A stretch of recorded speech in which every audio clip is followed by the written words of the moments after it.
Hello po mga kaibigan, good morning po. Our today's vlog ay cooking uli. Nagagawa po ako ng rice pudding. Ito po ang mga ingredients mga kaibigan. Nagpalambot na po ako ng bigas. Tapos nilagyan ko na po ng asukal. At saka ito po ang asukal o yan, sugar. Kailangan po natin syempre ang sugar. Pwede po lagyan nyo ng brown sugar. At saka orange blossom. Yan. Lagyan po natin ng orange blossom. At saka po gatas. Yan o. Ito pong ilalagay kong gatas. Pwede po rin ilagay ang milk powder kung gusto nyo po ng kung wala kayong milk na ganitong nasa karton o kaya yung fresh milk po pwede rin po basta gatas. Masarap po ito mga kaibigan.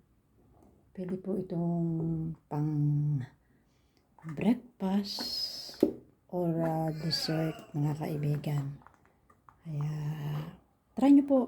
Sarap po ito. Lalo pagka po iluto na, pwede po nyo ilagay sa mga maliliit na bowl at tapos ilagay nyo po sa fridge. Masarap po din itong kainin ng malamig. Kaya ito po mga kaibigan, ang ating cooking for today is, ang ating vlogging uli sa araw na ito ay cooking na pwedeng pang dessert at pang almusal for breakfast, rice pudding.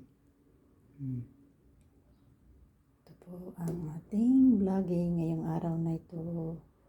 Cooking rice pudding. Masarap po ito mga kaibigan. Hindi po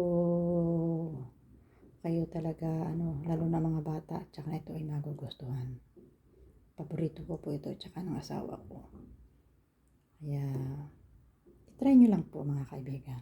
Okay? Sige po, sa susunod lang po uling vlog mga kaibigan. Ingat po lagi kayo and God bless us all.